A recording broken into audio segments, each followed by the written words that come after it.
ఏంటి అసలు పరిస్థితి దీని గురించి మాట్లాడి ఫస్ట్ 2019 వరకు చంద్రబాబు నాయుడు గారు పవన్ కళ్యాణ్ గారు ఇద్దరు కలిసే ఒక మాట మీద ఒకే పార్టీ నిలబెట్టుకొని గెలిచారు. 2014 నుంచి 2019 వరకు ఏం చేశారు ఏంటనేది ప్రజలందరూ చేశారు.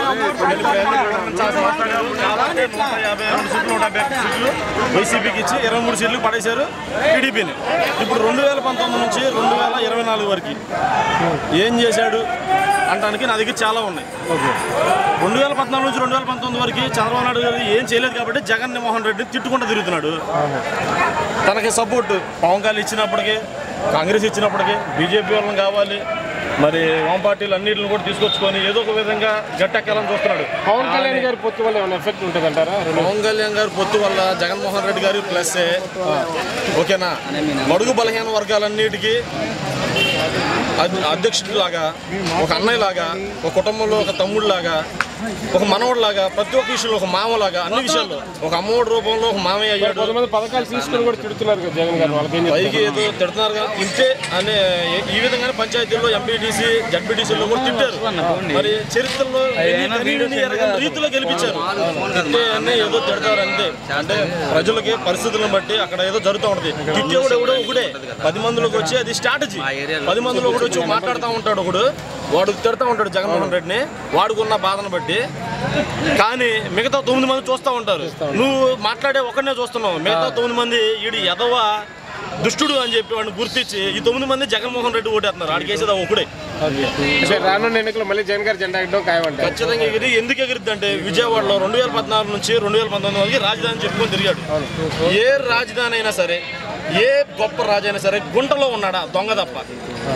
గుంటలో అంటే అమరావతి అనేది పల్లం ప్రాంతం, గుంట ప్రాంతం. ఈ గుంట ప్రాంతంలో ఎవరు నివసించాలి? దొంగలు నివసించాలి. ఆ దొంగ మాత్రం అక్కడికి వెళ్ళాడు.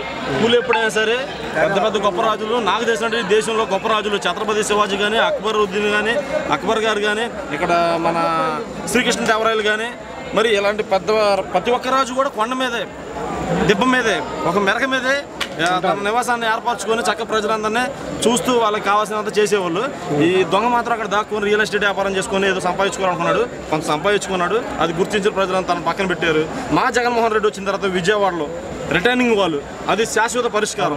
విజయవాడకు వచ్చేవాడికల్లా శాశ్వత పరిష్కారం. విజయవాడ ప్రతి ఒక్క నాయకుడు రంగా గారి దగ్గర నుంచి, రఘురు గారి దగ్గర నుంచి అందరూ కూడా ఫైట్ చేసింది విజయవాడలో ఒక మంచి సొల్యూషన్ జరిగిపోయింది జగన్మోహన్ రెడ్డి పరిపాలనలో.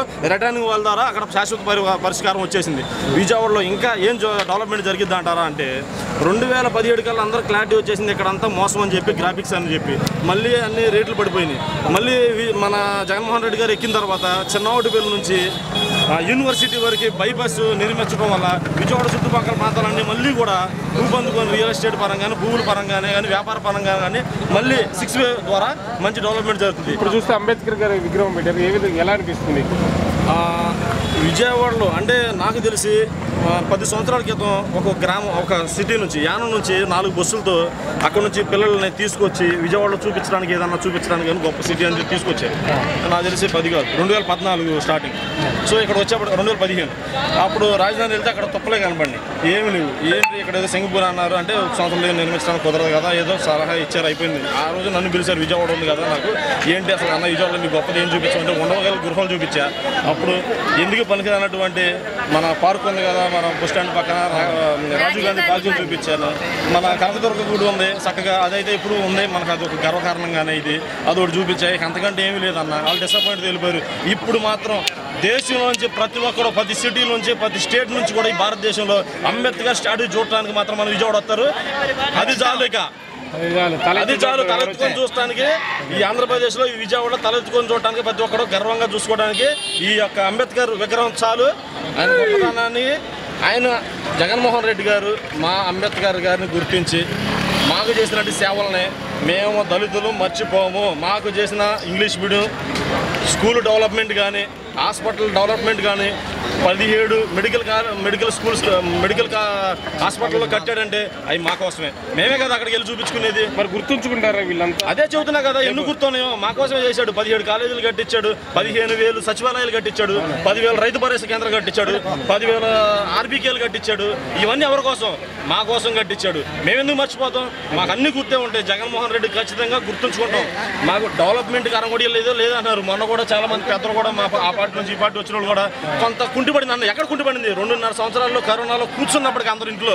జగన్మోహన్ రెడ్డి ఆయన ఏమిచ్చాడు? చంద్రబాబు నాయుడు 34,000 జాబులు ఇచ్చాడు. జగన్మోహన్ రెడ్డి 4,90,000 జాబుల్ని, గవర్నమెంట్ జాబుల్ని ఇచ్చాడు. అతను ఏం చేశాడు? డెవలప్మెంట్ చేశాడు. ఎంత చేశాడు? 54,000 కోట్ల పెట్టుబడులు తీసుకొచ్చాడు. కానీ మా జగన్మోహన్ రెడ్డి ఎంత తీసుకొచ్చాడు? 1,90,000 కోట్ల పెట్టుబడులు తీసుకొచ్చాడు. అంటే ఏంటి? 2.5 అంటే ఇప్పుడు ఉంది 2 సంవత్సరాల్లోనే డబల్ కాదు, 3 టైమ్స్ ఎక్స్ట్రా తీసుకొచ్చాడు. ఈజ్ ఆఫ్ బిజినెస్లో కానీ జీడిపిలో కానీ 3 సంవత్సరాల బట్టి ఆంధ్రప్రదేశ్ నెంబర్ 1లో ఉంది. చదువుకున్న ప్రతి ఒక్కడో గుర్తుంచుకోవాలి. ఎక్కడెక్కడ ఉండో నీ కుల భావాలతోనూ మత భావాలతోనూ నువ్వు దూషించడం కాదు. నిజమే, అబద్ధమే. జగన్మోహన్ రెడ్డి వల్ల ఈ రాష్ట్రం ఖచ్చితంగా అభివృద్ధి పొందింది. ఎంతమంది ప్రశాంతంగా పల్లెల్లో జీవిస్తున్నారు. స్కూల్స్ ఎలా ఉన్నాయి మీ? ఒకప్పుడు పల్లెటూరులో మీరే గుర్తుంచుకోండి అన్న, ఒక స్త్రీ 8 తర్వాత 9వ తరగతి వచ్చేప్పటికల్లా 14-15 సంవత్సరాలు. ఒకప్పుడు స్కూల్లో నాకు చాలా బాధ ఉంది. నా చెల్లెళ్ళు, నా అక్కలు అందరూ చదువుకున్న స్కూల్సే. టాయిలెట్లు ఉండేవి కాదు. రోడ్డు మీదకి వచ్చి టాయిలెట్ టైంలో రోడ్డు మీదకి వచ్చి ఒక లడ్డు ఇద్దరిని అడ్డు నిలబడితే ఒకరు కూర్చొని పాస్ పోసుకుంటూ ఉండాలి. ఎంత దుస్తునిగా ఉండేది. అలాంటి పరిస్థితుల నుంచి ఒక ఆడపిల్లలో 8, 9, 10వ తరగతి చదివే పిల్లలు ఇలా బయటికి వెళ్ళి టాయిలెట్కి వెళ్ళడం అనేది ఎంత ఘోరం అని చెప్పి గుర్తించి వెంటనే ఇమీడియట్లీగా కరోనా పరిస్థితుల్లో కూడా మైనస్ బడ్జెట్లో కూడా జగన్మోహన్ రెడ్డి గారు ఇక్కడ చదివేదంతా పేద పిల్లలు, వీళ్ళు ఎలాంటి పరిస్థితులు ఉండకూడదు, వీళ్ళకి నేనున్నా, అన్నయ్యగా నేనున్నా, మామయ్యగా నేనున్నా అని గుర్తించి వెంటనే నాడు నేడు కింద స్కూల్స్ని డెవలప్ చేశాడు. ఈ రోజున మా స్కూళ్ళు కార్పొరేట్ స్కూల్ అంటే గొప్పగా ఎంతోమంది ఇంగ్లీష్ మీడియం బయట ప్రైవేట్ స్కూల్లో చదువుకున్న ప్రతి ఒక్కరు కూడా తీసుకొచ్చి మళ్ళీ గవర్నమెంట్ స్కూల్లో చదువుకున్నారు. మంచి ఆహారాన్ని ఇస్తున్నాడు. అసలు రేపొద్దున ఇంకా ఈ 5 సంవత్సరాలు మేము జగన్ అన్నని సీఎం చేసుకుంటే నెక్స్ట్ 5వ సంవత్సరం మళ్ళీ వచ్చే టైంకి వాళ్ళు వచ్చేస్తారు. అన్న మేమున్నాం అని చెప్పి ఓటేయడానికి